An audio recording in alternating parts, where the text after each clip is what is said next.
Olá pessoal, tudo bom? Eu sou o Afa e nesse vídeo aqui eu quero fazer um comentário sobre o filme Liga da Justiça do Zack Snyder, né? Essa versão desse diretor que foi lançada recentemente. E nesse comentário eu vou falar um pouco sobre como, né, esse filme ele pode ser observado através de uma ótica que se relaciona com alguns elementos da arte e com alguns elementos de tempo também, no sentido da percepção do tempo, no sentido de como o tempo é utilizado na obra e questionar se por acaso essa obra, esse filme aí do Zack Snyder pode ser considerado uma obra de arte. Então, se você se interessa por esse tema, fica ligado nesse vídeo aí que vai ser bem interessante.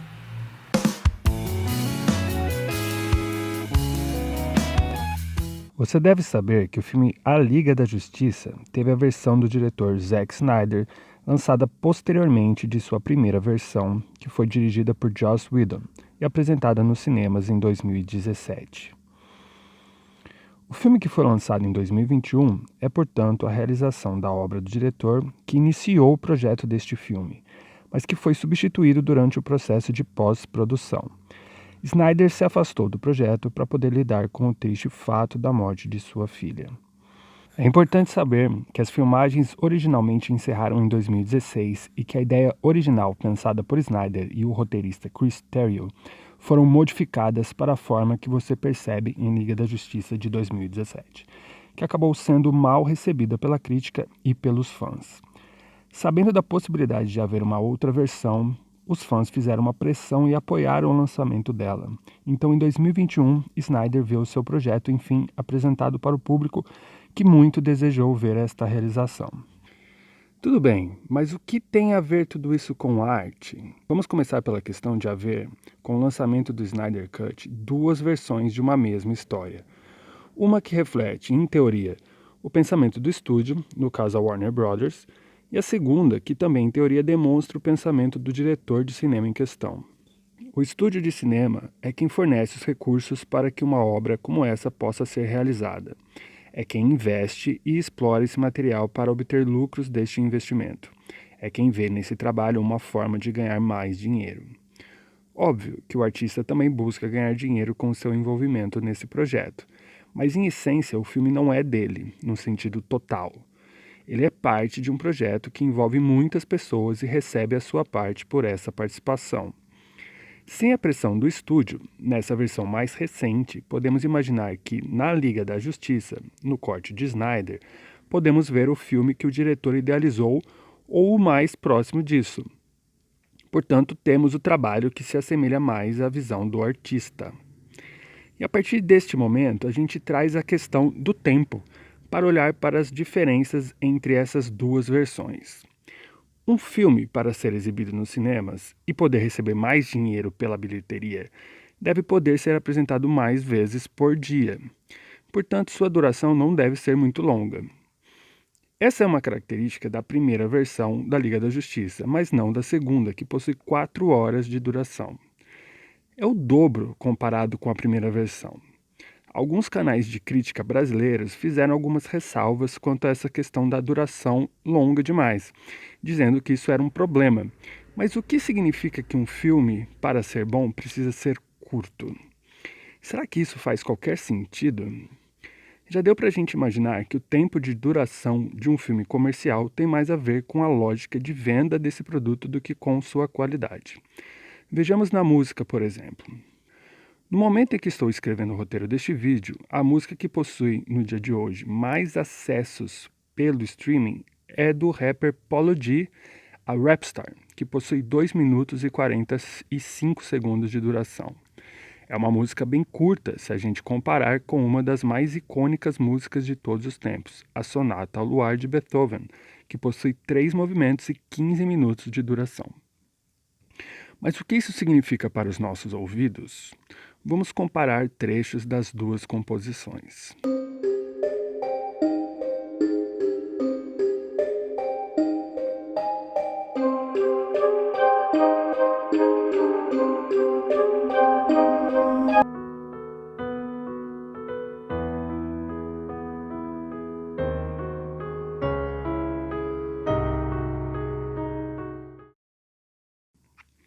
É óbvio que com mais tempo podemos fazer mais. Filmes e músicas são mídias que utilizam o tempo como estrutura básica. A maneira como os artistas escolhem utilizar o tempo para apresentar suas obras é que faz toda a diferença. Uma sequência nas duas versões é mostrada de formas bem diferentes. Um grupo de terroristas invade um edifício público com uma bomba capaz de destruir 4 quarteirões e tem seus planos impedidos pela Mulher Maravilha. Essa sequência, na versão de Snyder, possui 7 minutos e 37 segundos e na de Whedon, 3 minutos e 25. Apesar da essência ser a mesma, com quase o dobro do tempo, Snyder pode mostrar esse evento num ritmo mais lento. Também recorre ao uso da dinâmica na composição da sequência, já que possui mais tempo para criar. Isso significa que ele alterna entre movimentos mais rápidos e mais lentos, enquanto Whedon faz uma sequência que possui um ritmo mais acelerado e marcado, como uma música pop. Os momentos onde temos uma diminuição do ritmo são as cenas que Snyder já havia feito com slow motion. Vejamos como cada versão mostra a chegada da Mulher Maravilha ao edifício.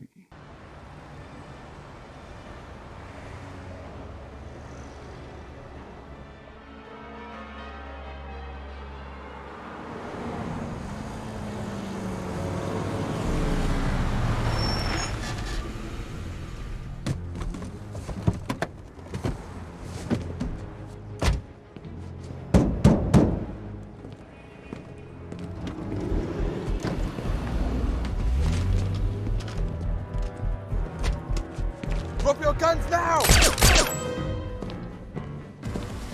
Excuse me.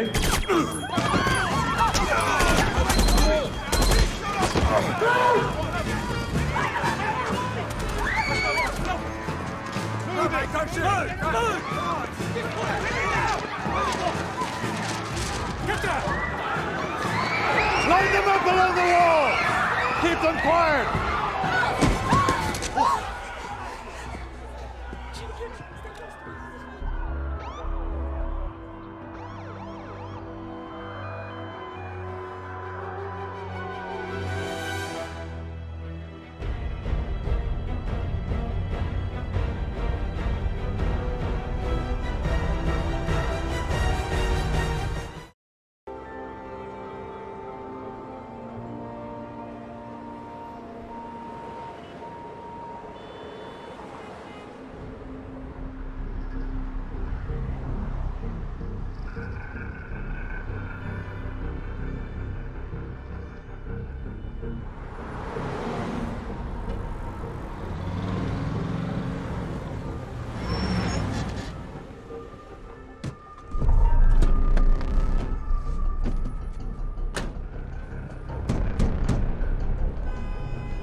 Line them up along the wall! Keep them quiet! Keep quiet!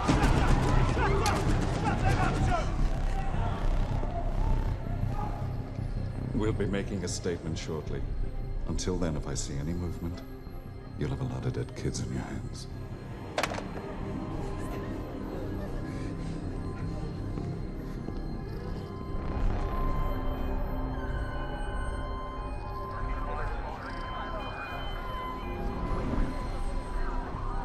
Should I take him? Hold your fire. They've got kids in there. Yeah, he's not bluffing, Chief. Some Bridges had a school trip today.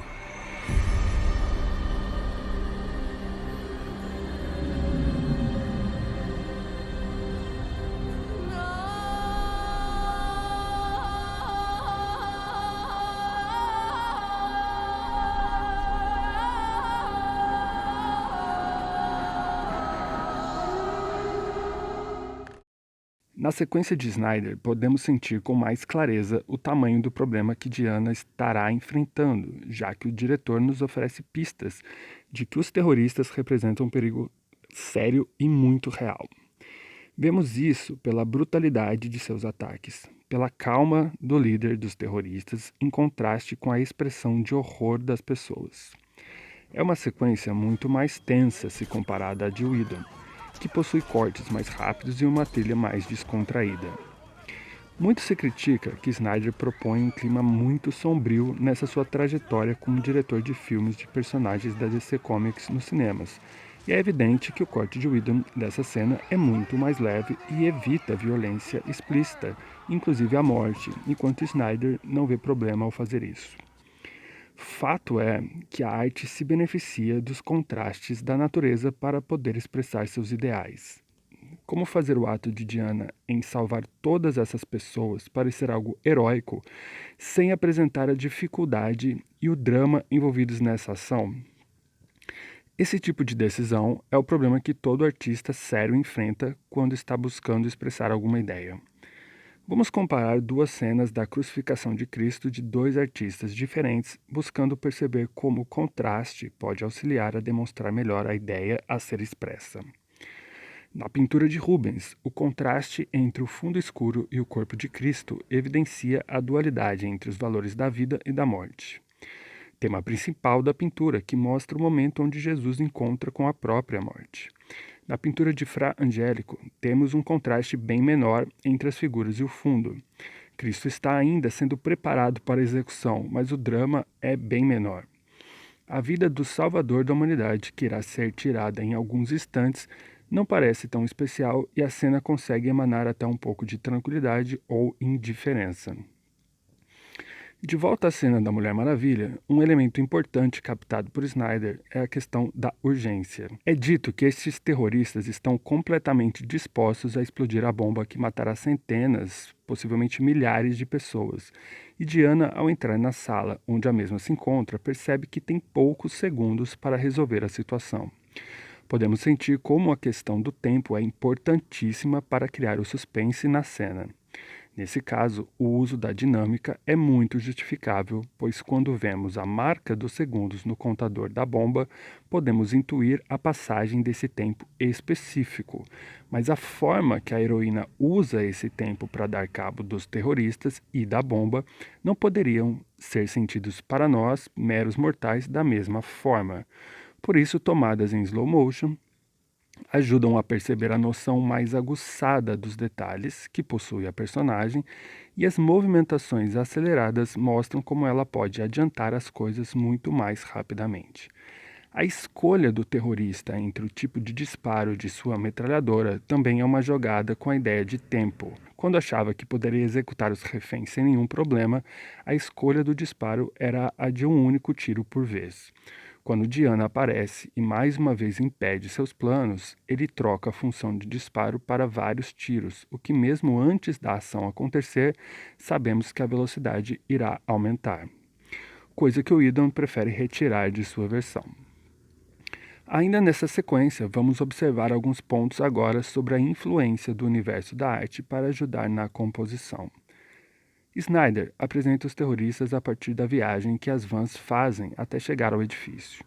Por tomadas aéreas, podemos ver parte do trajeto a partir de cenas que mostram também edifícios com arquiteturas singulares. Dá para dizer que há um reconhecimento do valor estético da arquitetura que o diretor traz para o seu filme.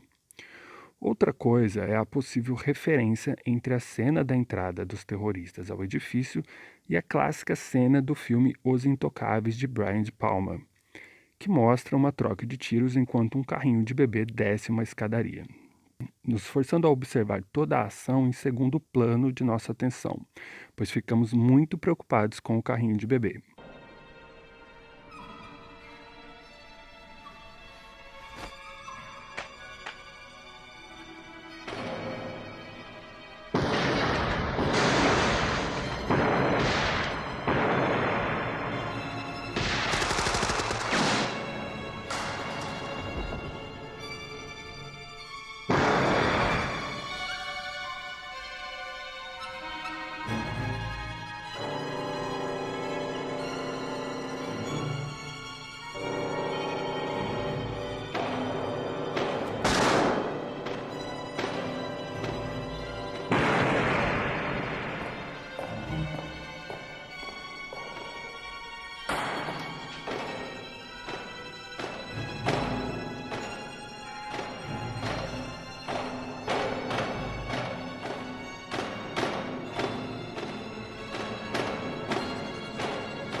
Na cena de Snyder, ele faz algo parecido, chamando a atenção para a maleta, onde saberemos mais tarde se encontrar uma bomba. Muito se fala também da cor da Liga da Justiça do Snyder. Mas de onde será que vem essa coloração sombria, como a maioria das pessoas chamam? Se você observar pinturas da Idade de Ouro holandesa, a partir do século XV, como as de Art van den Nier, vai perceber que já é algo consolidado a criação de imagens que, mesmo em momentos escuros do dia, capturam sua essência de maneira naturalista, com grandes contrastes entre tons claros e escuros.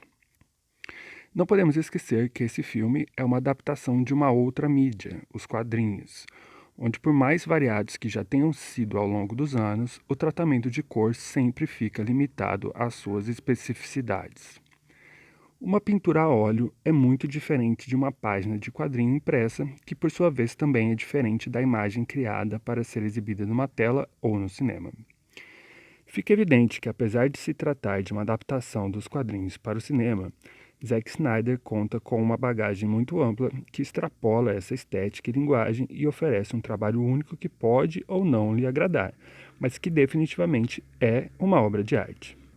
Isso se levarmos em consideração a definição de Ayn Rand, de que a arte é a recriação seletiva da realidade de acordo com os juízos de valor metafísicos de um artista. É aquilo que integra e concretiza as abstrações metafísicas do indivíduo. É inegável que o filme de Snyder carrega uma mensagem, mais clara inclusive que o filme de Whedon, e que utiliza para isso valores técnicos variados presentes na história da arte e se beneficia deles para contar a sua história. Obviamente, a versão de Whedon é mais comercial, levando em consideração a duração do longa, mas não se avalia uma obra de arte pelo tempo que queremos olhar para ela no sentido inverso. Não é a pintura que nos faz ficar mais tempo a admirando o que avaliamos melhor? É o tempo de leitura que nos diz se um livro é bom? Devemos evitar necessariamente uma leitura que contenha muitas páginas? Devemos parar de observar pinturas nos museus, podendo observá-las por horas, e passar a ver imagens por meros segundos nas redes sociais? Bom, essas perguntas eu deixo para vocês responderem. Bom, então se você chegou até aqui e gostou desse vídeo, nos ajude a fazer com que ele seja visto por mais pessoas. Então, por favor, curta, comente, compartilhe e continue sempre navegando pelo universo da arte. Então, um grande abraço para vocês e até a próxima.